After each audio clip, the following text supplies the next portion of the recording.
நீங்கள் பார்த்துக் கொண்டிருப்பது நியூஸ் 21 செய்திகள். தமிழ்நாடு செய்திகளை உடனுக்குடன் தெரிந்து கொள்ள நியூஸ் 21 செய்திகளை பாருங்கள். உண்மை, உழைப்பு, உயர்வு.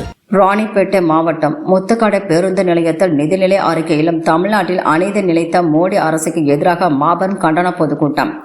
ராணிப்பேட்டை மாவட்டம் முத்துக்கடை பேருந்து நிலையத்தில் ஒன்றிய அரசை கண்டித்து திமுக மாபெரும் கண்டன பொதுக்கூட்டம் நடைபெற்றது.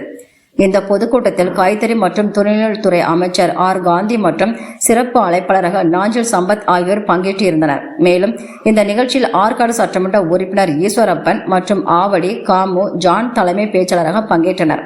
மேலும் இந்நிகழ்ச்சியில் பேசியபோது அமைச்சர் ஆர் காந்தி பள்ளி மாணவர்களுக்கு காலை உணவு திட்டத்தை கொண்டு வந்தது தளபதிதான் என்று புகழாரம் சூட்டினார். இந்த நிகழ்ச்சியில் திமுக தொண்டர்கள் 3000க்கும் மேற்பட்டோர் கலந்து கொண்டு கண்டனத்தை வெளிப்படுத்தினர். நியூஸ் 21 மாவட்ட செய்தியாளர் பாஸ்கர்.